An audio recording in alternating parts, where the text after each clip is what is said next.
are addresses in this world that function like scars on the skin of reality. They are coordinates where the barrier between the mundane and the malignant has been worn so thin that it has simply ceased to exist.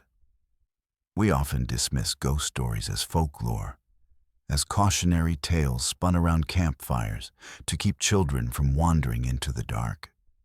But what happens when the horror is not a story, but a matter of public record?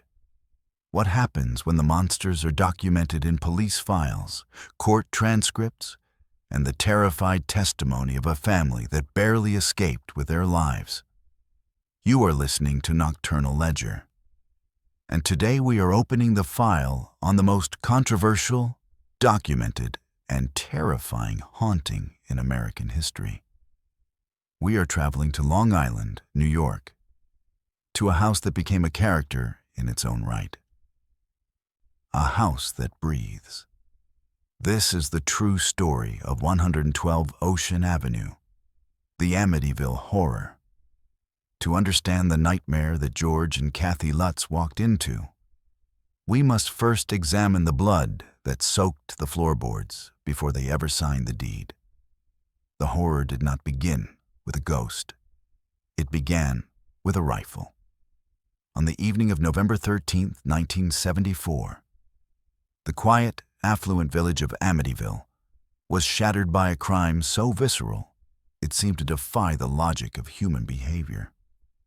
Ronald DeFeo Jr., a 23-year-old man with a troubled history of drug abuse and volatility, entered Henry's bar, screaming that his parents had been shot. When the Suffolk County Police arrived at the sprawling Dutch colonial home on Ocean Avenue, they found a scene that would haunt seasoned detectives for the rest of their lives.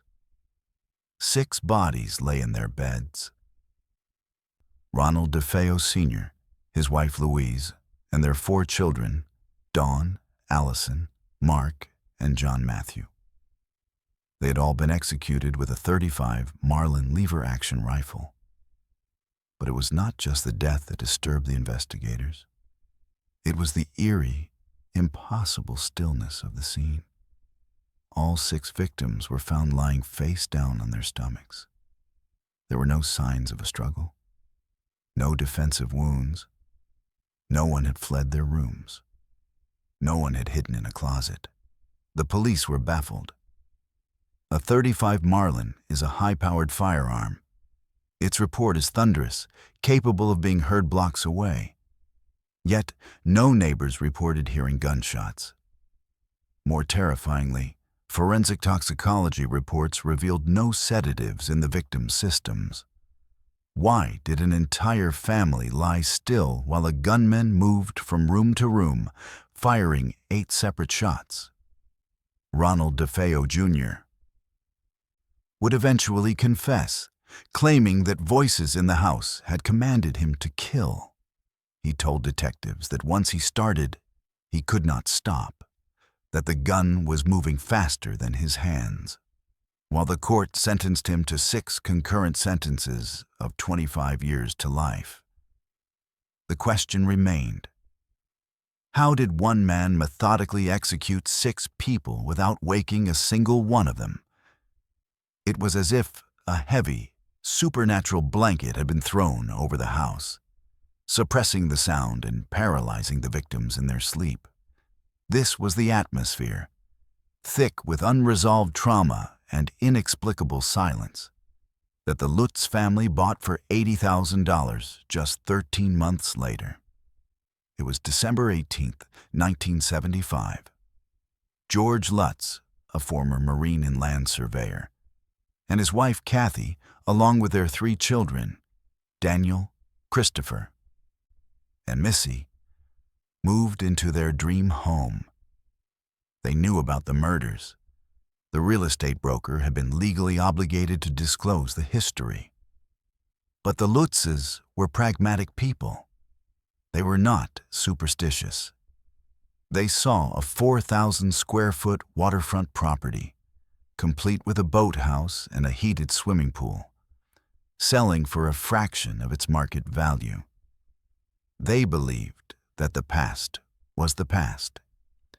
They believed that a fresh coat of paint and the laughter of children could scrub away the stain of tragedy. They were wrong. The terror began almost immediately, not with apparitions, but with a subtle biological repulsion. The house seemed to reject them, like an organism fighting off a virus. During the move-in, a friend of the family, a Catholic priest named Father Ray Pecoraro, arrived to bless the home. This is a matter of record, supported by the priest's own testimony in later years.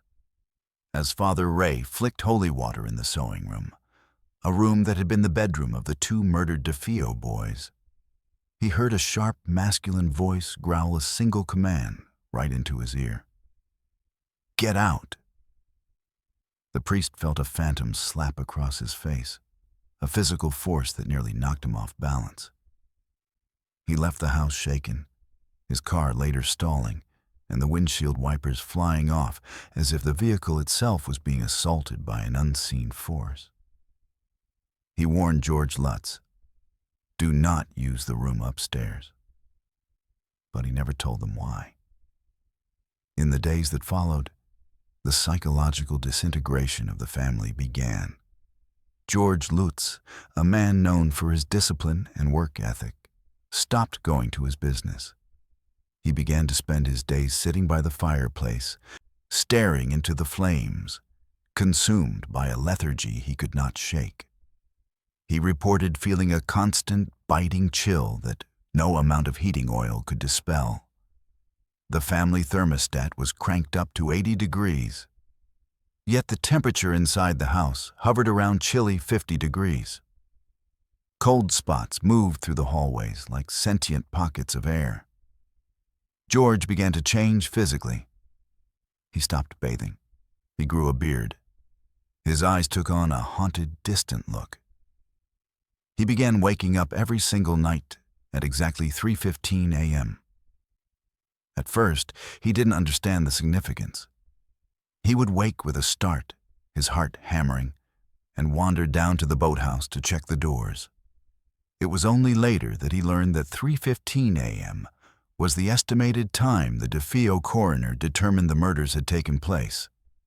George was being woken up to stand guard, or perhaps to bear witness, to the anniversary of the massacre every single morning. The sensory assault on the family escalated from cold drafts to olfactory hallucinations. The house would suddenly fill with the overwhelming stench of old, sickly sweet perfume, followed by the pungent, nauseating odor of human excrement and rotting flesh. These smells would localize in a single room and then vanish as quickly as they appeared, leaving no physical trace. Then came the infestation. In the dead of winter, hundreds of large black houseflies appeared in the sewing room, the same room where the priest had been told to get out. They swarmed the window pane, a buzzing, chaotic mass that defied biological explanation. Flies are dormant in the New York winter. They do not breed in the cold.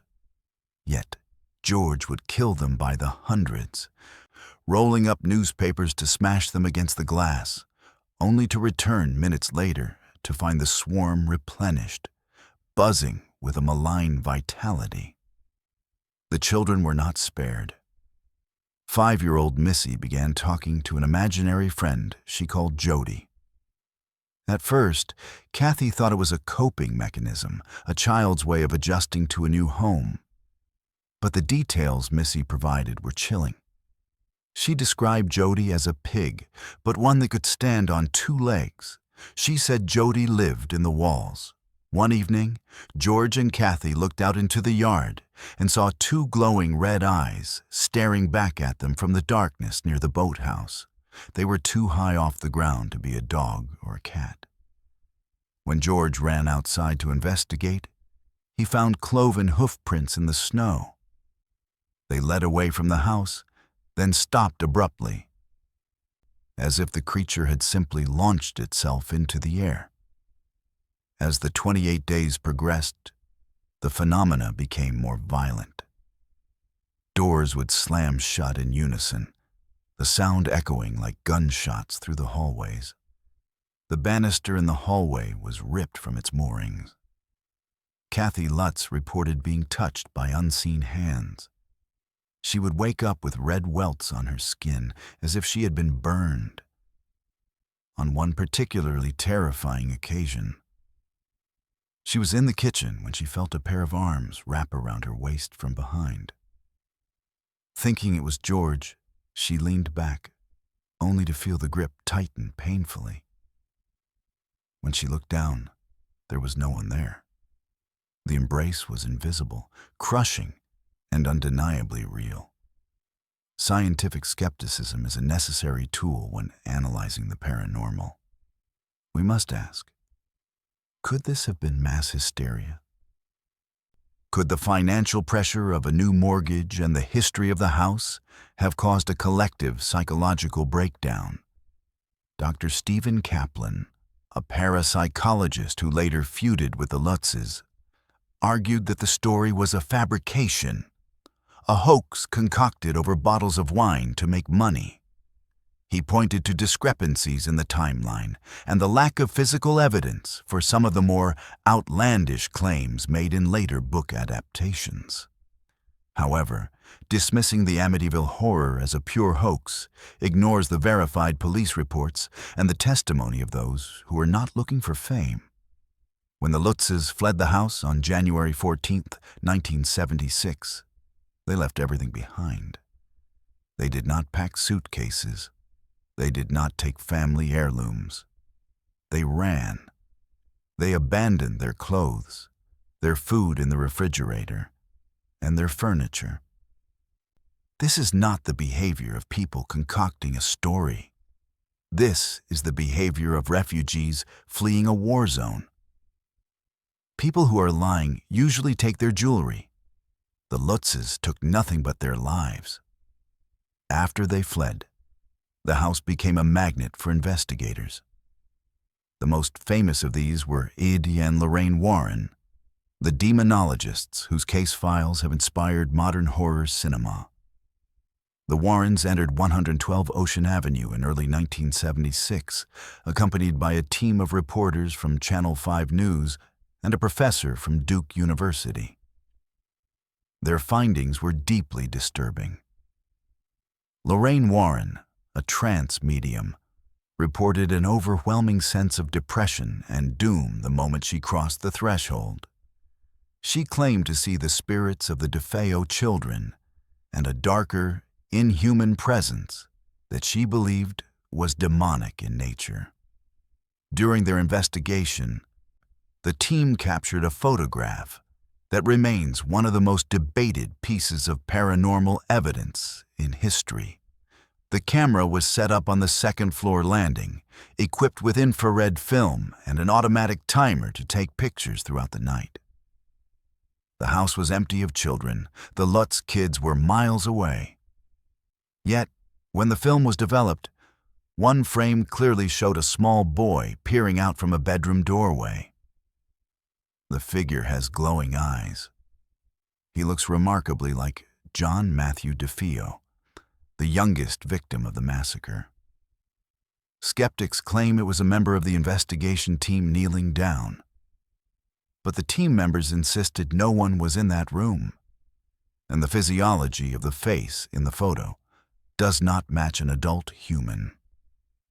The Warrens concluded that the land itself was cursed. Research suggested that the property had once been used by the Shinnecock Indians as a quarantine enclosure for the sick and the dying, though local historians have disputed this.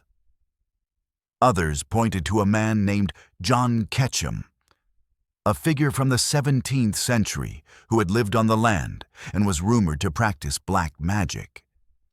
The theory was that the DeFeo murders were a blood sacrifice that activated a dormant evil, a negative energy that had been festering in the soil for centuries. The Lutzes, in their emotional vulnerability, became the battery that charged this entity, allowing it to manifest physically. One of the most harrowing accounts from the investigation period involves the physical effect the house had on seasoned professionals.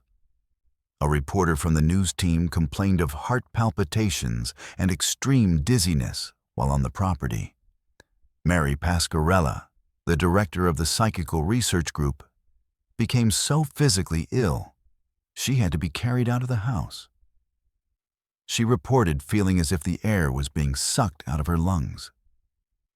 This aligns with the black suffocation sensation described by the Lutzes. It wasn't just fear.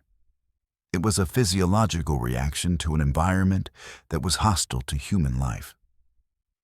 The climax of the Lutz family's ordeal, their final night, is a blur of chaotic terror.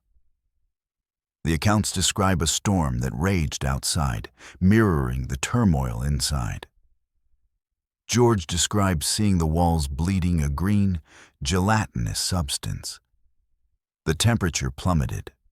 The banging of doors became a continuous, rhythmic drumming, like a heartbeat going into cardiac arrest. George claimed he saw his wife, Kathy, levitate off the bed, her face contorted into the visage of an old woman, screaming in a voice that was not her own. They realized then that they were not just living in a haunted house. They were in a battle for their souls. They grabbed the children, threw them into the van, and sped away into the darkness, never to return. In the years that followed, the story of Amityville became a cultural phenomenon, but also a battlefield of truth. The subsequent owners of the house, the Cromartie family, lived there for 10 years and reported no supernatural activity. They sued the Lutzes and the publishers, claiming the circus of tourists destroying their lawn was the real horror. The address was changed to confuse sightseers. The iconic quarter-moon windows were replaced with square ones to hide the house's face. So, where does the truth lie? Was it a hoax? If so, it was a hoax that required the cooperation of police officers, priests, and an entire family who stuck to their story until their dying days. George and Kathy Lutz passed away years ago, but they took 2 separate polygraph tests during their lives regarding the haunting. They passed both. They maintained to the end that while the books and movies may have exaggerated the special effects, the core of the experience, the voices, the physical attacks, the overwhelming dread, was absolute truth. The Amityville horror remains the most compelling case in paranormal history because it sits at the intersection of proven tragedy and unproven phenomena. We know the DeFeos died there. We know the Lutzes fled. We know the police and the priest were involved. The gap between those facts is filled with the terror of the unknown. Even today, if you walk down Ocean Avenue, the house stands. It is renovated, beautiful, and silent. But the water in the boathouse still laps against the pilings with a dark rhythm. The wind still howls off the bay. And somewhere in the ether, the date November 13th, 1974, and the time 3:15 a.m. are etched into the spiritual brickwork of the location. The human mind craves closure. We want to know if it was demons, or geology, or madness. But the universe rarely gives us clean answers. It only gives us the Nocturnal Ledger, a record of the things that go bump in the night, the things that watch us while we sleep. The Amityville house is a reminder that a home is supposed to be a sanctuary, a fortress against the world. But when the fortress itself turns against you, when the walls have eyes and the floorboards remember the taste of blood, there is nowhere left to run. As you lay your head down tonight, take a moment to listen to the settling of your own home, the creak of the rafter, the hum of the refrigerator, the wind against the glass. Is it just the house settling? Or is it something else, waiting for the clock to strike 3:15? This has been a file from the Nocturnal Ledger. The story is true. The fear is real. And the ledger is never closed.